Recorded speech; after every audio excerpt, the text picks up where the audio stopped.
చెప్పండి ఏంది లోకయుక్తకు వచ్చారు పవన్ కళ్యాణ్ సంబంధించి కేసు ఏమది బ్రదర్? ఇందులో కోడిచెరు అనేది రెగ్యులర్గా జరుగుతున్నటువంటి కొన్ని హైడ్రా చేస్తున్నటువంటి డ్యూటీల పైన మనం మాట్లాడుతూ ఉన్నాం. కానీ నిన్న దినాన జరిగింది ఏంటంటే 1 జూన్ 2026 తారీఖున, అంటే అప్పుడు సిరీస్ ఆఫ్ యాక్షన్ అనేది జరుగుతూ ఉండే కాబట్టి నేనేం పట్టించుకోలే. నేను దీని మీద పూర్తిగా పేపర్ వర్క్ చేసి లోకయుక్తాల కేసు ఫైల్ చేసిన. అందులో ఒక 6 అధికారుల మీద చేసిన. ఒకటి, నేను నాకు పవన్ కళ్యాణ్ గారికి ఈ కేసులో మనకేం సంబంధాలు లేవు, అర్థమైందా? కాకపోతే పాపం పవన్ కళ్యాణ్ గారు చాలా మంచోళ్ళు, ఆయనకు భూమి అక్రమంగా వీళ్ళే నూకినట్టు కనబడతా ఉంది. అంటే వీళ్ళు చెప్తున్నారు అట్లా. అందులో హైడ్రా కమిషనర్ పైన, ఆర్టీఓ చేవెళ్ల పైన, తహసీల్దార్ శంకర్పల్లి పైన, సబ్ రిజిస్ట్రార్ శంకర్పల్లి పైన, ల్యాండ్ రికార్డ్స్ రంగారెడ్డి, హెచ్ఎండిఏ, ఈ 6 పైన కూడా నేను ఫిర్యాదు చేసిన. ఇందులో ఏంటంటే ముఖ్యంగా ఆయన కొన్నది 10 ఎకరాలు అబ్బా. 10 ఎకరాలు ఎవరి దగ్గర కొన్నాడు? 10 ఎకరాల ఖాతా నంబర్లు ఒకటే దగ్గర ఒక పీస్ ఆఫ్ ల్యాండ్ కొన్నాడు. ఇది 10 ఎకర్స్ల ల్యాండ్లో ఆయన 10 ఎకరాలు కొన్నాడు. ఈ 10 ఎకరాల జాగా ఆయన తీసుకుంటూ అక్కడి వరకు ఓకే. అయితే ఇలా రిజిస్ట్రేషన్లు అనేది ఒకటి నంబర్ 1 రిజిస్ట్రేషన్లో పొరపాటు జరిగింది. రిజిస్ట్రేషన్లో ఎట్లా పొరపాటు జరిగిందంటే, రిజిస్ట్రేషన్లో ఈరోజు ఇగో ఈ కృష్ణయ్య అనేటువంటి కృష్ణ అనేట ఈయనకు జీపీఏ హోల్డర్ ఉంది. దీని ఓనర్ వేరే మళ్ళా, అర్థమైందా? జీపీఏ హోల్డర్ మీద ఈయన వచ్చి సంతకం పెట్టాలి కదా దీనికి. ఆ సంతకం పెట్టలే ఆయన. ఏది దీనికి ఓనర్ వచ్చి సంతకం పెట్టలే. కొన్ని పవన్ కళ్యాణ్ తరపున శరత్ అనేట ఆయన వస్తాడు అని చెప్పిండు. కానీ ఆయన ఏది పవన్ కళ్యాణ్ పోలే, శరత్ ఆయన కూడా పోయినారు. ఈ ఫింగర్ ప్రింట్ మొత్తం చూస్తే తెలిసిపోతుంది. నంబర్ 1. రెండవది ఏంటంటే, ఇందులో వీళ్ళు చూపించిన బౌండరీస్లా 4 బౌండరీస్ ఉంటాయి. ఆ 4 బౌండరీస్ కూడా ఈరోజు అవతల దిక్కు చూపించారు. ఒక్క నిమిషం నేను చూపెడతా. వీళ్ళ బౌండరీస్ కూడా మొత్తం కంప్లీట్గా బయటికి చూపించారు. ఆ బౌండరీస్ కూడా ఎట్లున్నదంటే, ఇగో ఇది ఉంది కదా, ఇగో ఇక్కడ బౌండరీస్ వెస్ట్, ఇది సౌత్ 684 ఇట్లా చూపించారు. ఈ బౌండరీస్ వీళ్ళు కొన్నది ఎక్కడ, ఇక్కడ చూపించు కదా. మరి ఇది పార్ట్ ఆఫ్ ల్యాండ్ అయినది, 76 లో పార్ట్ ఆఫ్ ల్యాండే. మరి బౌండరీ ఇక్కడ దాకా పోయినప్పుడు మరి లోపల మొత్తం కబ్జా అయినట్టే కదా, అర్థమైందా? రెండోది. ఇంకోటి ఏంటంటే, నా బోర్ వేసిండు, వాళ్ళు ఓల్టా చట్టం కింద నేరం.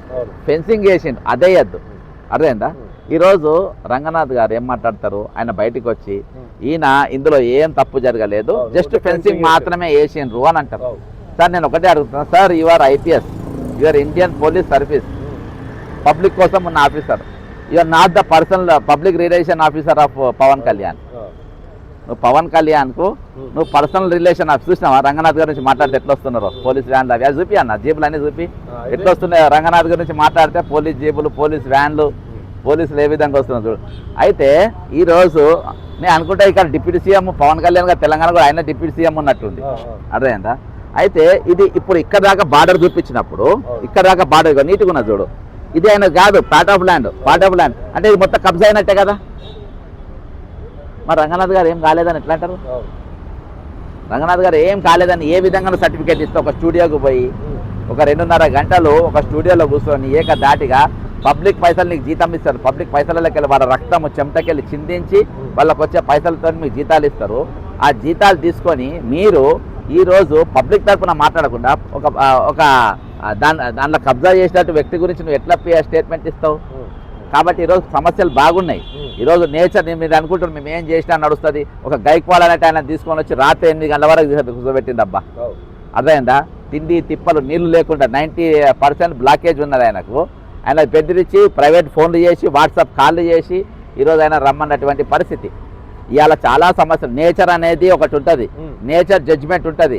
ఆ నేచర్ జడ్జిమెంట్లు ఎవరు తప్పించుకోరు. ఇవాళ సందీప్ కుమార్ సుల్తాని అనేటువంటి మీద వేల కంటెంప్ట్ కేసులు ఉండే. రిటైర్మెంట్ ఎంప్లాయీస్ 100 మంది చచ్చిపోయారు వాడు చేయబట్టి 100 మంది చచ్చిపోయారు. ఇవాళ కోర్టు వాడిని పట్టుకరాపు అన్నది, బేడీలు వేసుకొని పట్టుకరాపు అన్నది. అదే అంటే బేడీలు వేసి పట్టుకొచ్చి మా ముందు 10:30 వరకు నిలబెట్టమన్నది. ఆ విధంగా ప్రతి ఒక్కరు నేచర్ జడ్జిమెంట్ ఉంటుంది.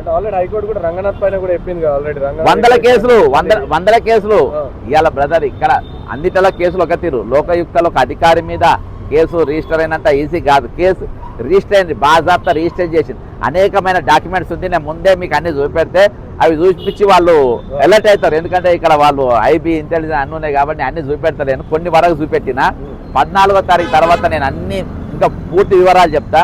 అవుట్లైన్ అయితే ఇందులో కబ్జా 100% జరిగింది, 101% కబ్జా జరిగింది. East west north south boundaries తప్పు. ఆ బౌండరీస్ లోపల ఉన్న నాది నిన్న జాగా కాదు, అది రిజిస్ట్రేషన్ డాక్యుమెంట్ స్పష్టంగా ఉంది. ఒక రిజిస్ట్రేషన్ డాక్యుమెంట్ పైన 4 పాస్ పుస్తకాలు ఎట్లా ఇస్తారు? ఎంఆర్ఓ అవుట్, ఒక రిజిస్ట్రేషన్ లో ఒక అవుట్, తహసీల్దార్ అంటే ఎక్కడ ఉన్నా అవుట్, ఆయన సస్పెండ్ అవుతాడు. నంబర్ 1. ఈరోజు రిజిస్ట్రేషన్ చేసేటోడు సస్పెండ్ అవుతాడు. ఎట్లంటే ఒక జీపీఓని సంతకం తీసుకొని నువ్వు ఆయన రానంటావు, శరత్ అనేటోడు కూడా ఆయన నా బదులు వస్తానంటావు. ఇవాళ ఏకేవైసీ లేకుండా ఎట్లా రిజిస్ట్రేషన్ చేసినావు? నంబర్ 2, ఆయన ఎగిరిపోతాడు. ల్యాండ్ అండ్ సర్వే రికార్డ్స్ కూడా ఏం చేస్తుండ్రు? ఇంతవరకు కబ్జా అవుతుంటే ఈరోజు వాళ్ళపై చేయాలి కదా. ఎందుకు మీరు సర్వే చేస్తలేరు? ఎందుకు మాట్లాడతలేరు? అక్కడ వాళ్ళ హెచ్ఎండిఏ లేఅవుట్ అనేది ఏ విధంగా వాళ్ళకి ఆయనకు అవంతా అంటే ఈరోజు అక్రమంగా అక్కడ ఇవన్నీ కూడా నిర్మించుకోవడానికి ఏ విధంగా మీరు అంత పెద్ద గోడలు పెట్టడానికి అర్హత లేదబ్బా. పెద్ద గోడలు కట్టడానికి అర్థమైందా? ఆ గోడ ఒట్టి గేటెడ్ కమ్యూనిటీ మాత్రమే పర్మిషన్ ఉంది. ఒక ప్రైవేట్ వ్యక్తులకు అంత పెద్ద గోడలు పెట్టడానికి లేదు. ఏ విధంగా దానికి పర్మిషన్ ఇచ్చారు? అది వోల్టా చట్టం ఇది వ్యతిరేకమవుతుంది. ఆ మధ్యలో అది పోతుంది, అది డేంజరే. మధ్యలో ఫెన్సింగ్ వేస్తారు. బ్రదర్ ఒకటి కాదు, ఇన్ని కాదు, దాదాపు నేను నా నోట్లకెళ్ళే ఒక 8 కేసులు చెప్పిన. 10-15 సెక్షన్ల కింద ఆయన బుక్ అవుతాడు. ఒక సెక్షన్ కాదు, 10-15 సెక్షన్ల కింద బుక్ అయ్యి. బ్రదర్ నేను వ్యక్తిగతంగా నాకు ఎవరితో గొడవ లేదు, నేను వ్యక్తిగతంగా నాకు ఏం కోపం లేదు. నేను చట్టం ప్రకారం పనిచేస్తా, నేను పేపర్ వర్క్ చేస్తా, సాక్ష్యాల ప్రకారం పనిచేస్తా.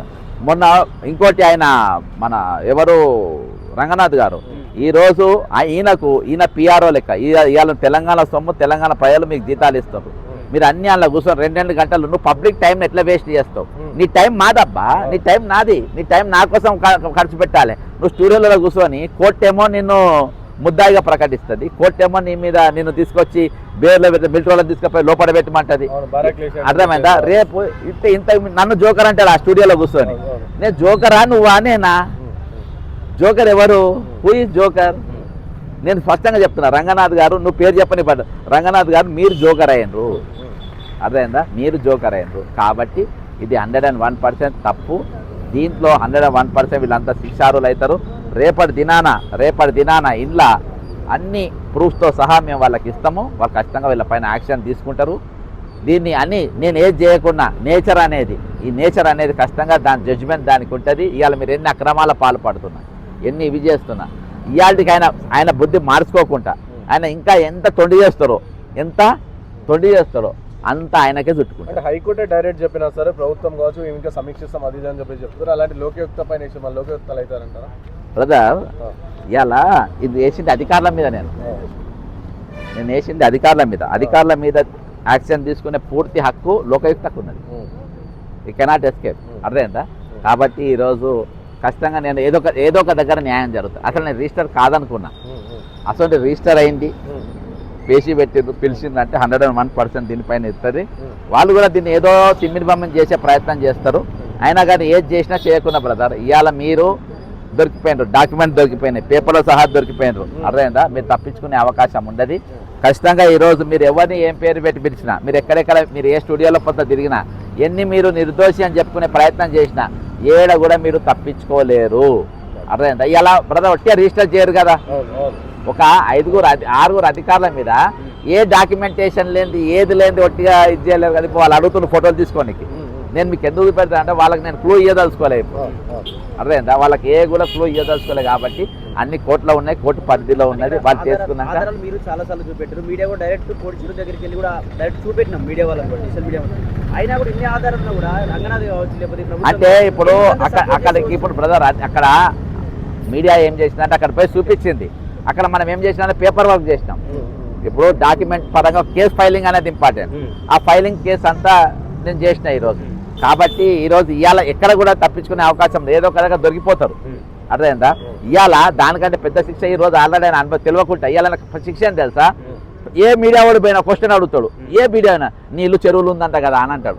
నేను అది ఆయన ఇల్లు చెరువులను చూపించలేదు చెప్పిన ప్రతి ఒక్కరు నేను అడుగుతాను, నువ్వేం చెప్పాలి? లేదు చెరువులు లేదని చెప్పాలి. అదే నీ పనిష్మెంట్ అన్న. అర్థమైందా? ఇవాళ ఎక్కడ పోయినా ఆల్రెడీ ఆ పనిష్మెంట్ పడతా ఉంది.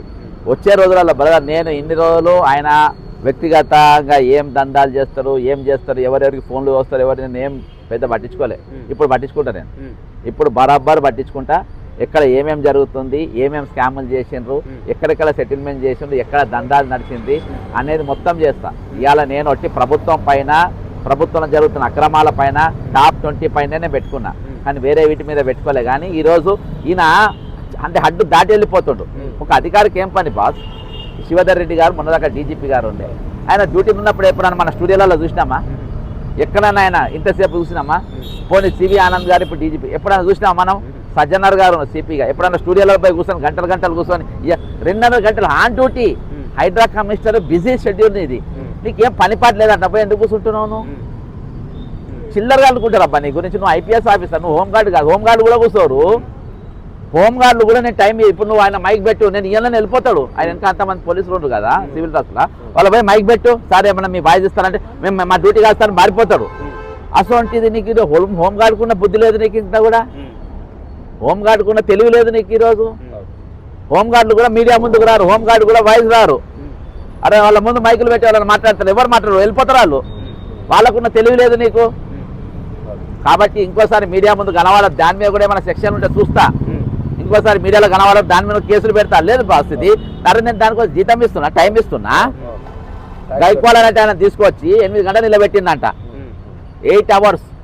ఇవాళకెళ్ళి ఆయన బాధితులు ఎవరున్నా నాకు ఫోన్ చేయండి, ఖచ్చితంగా మీ దగ్గర ఏమైనా ప్రూఫ్స్ ఉంటే తీసుకొచ్చి ఇవ్వండి. మీ దగ్గర ప్రూఫ్ తక్కువన్నా కానీ దాన్ని పూర్తిగా ఫుల్ఫిల్ చేసి ఈయన సంగతి చూద్దాం. ఇటువంటి వాళ్ళు పబ్లిక్ ఈ పోస్ట్ కాదు, ఏ పోస్ట్ ఉండద్దు. ఇక నాకు అనుమానం వస్తుంది, ఇన్ని రోజులు లేకుండే ఈయన విజయవాడ ఈయన ఏమేమి కేసులు ఇంటర్వ్యూలు ఇచ్చిండ్రో అన్ని కేసులు తొండే, అన్ని కేసులు తొండి కేసులే. ఈరోజు ఆడ ఆయన నిర్దోషాన్ని వదిలేసి సత్యం బాబును, లేదులే ఆయన నాకు చెప్పిన నేరస్తుడే అని చెప్పి. ఇవాళ నీ ఇల్లు చెరువులో లేదని చెప్పుడు ఎంత సత్యమో, ఆయన సత్యం బాబు అంతే సత్యం అనిపిస్తుంది. అర్థమైందా? ఇది కేసు ఏది నమ్మనికి లేదబ్బా, నీ కేసు ఏది నమ్మనికి లేదు. నీ యాంకర్లో చెప్తున్నా, చేస్తే జల మంచి పేరు ఉన్న వాళ్ళని తెచ్చుకోండి. నీకు మంచి ఇంటర్వ్యూలు కావాలంటే పట్టుకోండి, ఇంటర్వ్యూలు ఇయ్యరు. కొత్త శ్రీనివాసరెడ్డి వేయండి, శివరెడ్డి గారు వేయండి, జల మంచి ఆఫీసర్లు వేయండి. అర్థమైందా? ఇటువంటి చిల్లరగాళ్ళని తీసుకొని వస్తే మీరు ఒక చిల్లరగాళ్ళు అని చెప్పి ఆయన అందరూ అన్సబ్స్క్రైబ్ అవుతారు. మీ ఛానల్ చూసేవాడు కూడా వాడు చూడడు. అర్థమైందా? ఇవన్నీ కూడా పేమెంట్ ఇంటర్వ్యూలు అని మాకు అర్థమవుతుంది. ఆ ర్యాలీలు తీసిన వాళ్ళు ఎంత ఎవరబ్బా? మధురా నగర్ వాళ్ళు. మరి ఆ చెరువు ఎక్కడికి వెళ్ళి ఉందా మరి నేను తీయాలన్నా మొత్తం? మీ ఇంట్లో ప్రాబ్లం అవుతుంది. మళ్ళీ వాళ్ళని కూడా బ్లాక్మెయిల్ చేసి ర్యాలీలు తీపిచ్చిండేమో. అర్థమైందా? యూసుఫ్ కూడా పెద్ద చెరువు ఎక్కడ దాకా వస్తాయని మొత్తం తీసిండే అనుకో పాతది. మీ అన్ని ఇళ్ళల్లో ప్రాబ్లం వస్తుంది. నేను వచ్చి రంగనాథ్ గారి ఇల్లే చూపించిన, ఆ పెద్ద చెరువు ఎక్కడ దాకా ఉందో నాకు తెలుసు. అక్కడ దాకా నేను తవ్వుకుంటా పోతాను. నల్లమట్టి వెళ్తేనేమో చెరువు, నల్లమట్టి వెళ్ళదే అనుకున్నా ఉరు తీయండి. ర్యాలీ తీసిన వాళ్ళు కూడా చెప్తున్నా. కాబట్టి ఇటువంటి వాళ్ళ ర్యాలీలు తీసుకుని కూడా మీరు బంద్ చేయండి, మంచి వాళ్ళ చేయండి బాస్, బుద్ధిమంతులా చేయండి. రిటైర్ అయిన ఉద్యోగులు 100 మంది చచ్చిపోయినరు, వాళ్ళ కోసం న్యాయం జరగాలని చేయండి. ఇల్లు కోల్పోయిన వాళ్ళు చేయండి, భూములు కోల్పోయిన వాళ్ళు చేయండి. ఈరోజు ఫీజు రియంబర్స్మెంట్ కట్టక 14 లక్షల మంది పిల్లలు రోడ్ల పైన ఉన్నారు, వాళ్ళ కోసం చేయండి. ఈయన కోసం ర్యాలీ చేస్తారా? బుద్ధి పాత్ర 14 కూడా ఏదో జరగబోతుంది, మొత్తం పూర్తి ఆధారాలు చూపిస్తా అని చెప్పి. ఎందుకు 14 తేదీన ఎందుకు ఇంకా విచారణ ఉందా? ఏం 10వ తారీఖు వాయిదా వేసిండ్రు, అది విచారణ జరుగుతుంది. ఏది ఏమైనప్పటికబ్బా అది అన్ని చూసే చేసిండ్రు. నేను తక్కిన విషయాలన్నీ కూడా ఇంకా కొంచెం సమయమైన తర్వాత కోర్టు వాళ్ళు ఎట్లా చెప్తారో అట్లా చేస్తా. ఏది ఏమైనప్పటికీ ఆయనకు బ్యాడ్ టైం స్టార్ట్ అయింది. అర్థమైందా? బ్యాడ్ టైం అనేది రంగనాథ్ గారు స్టార్ట్ అయింది. ఆయన ఎంబడి నేచర్ ఎంబడి పడుతుంది. నువ్వు ఏది పాముగా నువ్వు కట్టె పట్టుకుంటే అది పాము అవుతుంది, పాము పట్టుకుంటే పులి అవుతుంది, మేఘ పట్టుకుంటే సింహం అవుతుంది. అర్థమైందా? కాబట్టి ఈరోజు కాలం నీ మీద కన్నెర్ర చేసింది. కాబట్టి నీవు జాగ్రత్తగా పనిచేయి. మంచి పని అయినా బ్రదర్, నేను పోలీసులను చాలా హానర్ చేస్తాను, నేను పోలీసు అయిన కొడుకునే. అర్థమైందా? కానీ ఇటువంటి జనాన్ని ఏడిపించి పనిచేసి చిల్లరగా పోయి స్టూడియోలలో కూర్చొని వాళ్ళకి వీళ్ళ గురించి చిల్లర మాటలు మాట్లాడితే మాకు కాలిపోతుంది. అర్థమైందా? నువ్వు ఎవరైనా సరే మేము దేకం నీకు యూనిఫామ్ వేసుకునే చుట్టూ పోలీసు వాళ్ళు ఉంటే నువ్వు బలంగా మాట్లాడవు కదా. నాకు అవన్నీ అవసరం లేదు, సింగల్గా వస్తా. నేను సింగల్గా వచ్చి నీ ఇంటికాడ నిలబడి నీ ఇల్లు చెరువులో ఉందని చూపించిన అది నేను. నువ్వు అట్లా కాదు, నువ్వు 10 మంది లేని బయటికి రాలేవు. అర్థమైందా? అది పబ్లిక్ కోసం వాడాలి 10 మందిని కూడా. కానీ నువ్వు వ్యక్తిగతంగా నీ దందాల కోసం నీ వీటి కోసం వాడుకునే ప్రయత్నాలు చేస్తున్నావు. ఇవన్నీ కూడా బంద్ పెట్టేసే. ఇంకోసారి నేను ఒకటే చెప్తున్నా రంగనాథ్, ఇంకోసారి స్టూడియోలలో నువ్వు కనవాడద్దు. నువ్వు ఏ స్టూడియోలో కనవాడితే ఆ స్టూడియో ముందు వచ్చి మేము ధర్నా చేస్తాము. ఇసొంటోంతో ఎందుకు ఇంటర్వ్యూ చేస్తుండ్రని. ఇది లాస్ట్ వార్నింగ్, ఇది వార్నింగ్ నేను ఇస్తున్నా. జై తెలంగాణ అమరవీరులకు జోహార్. Right, thank you.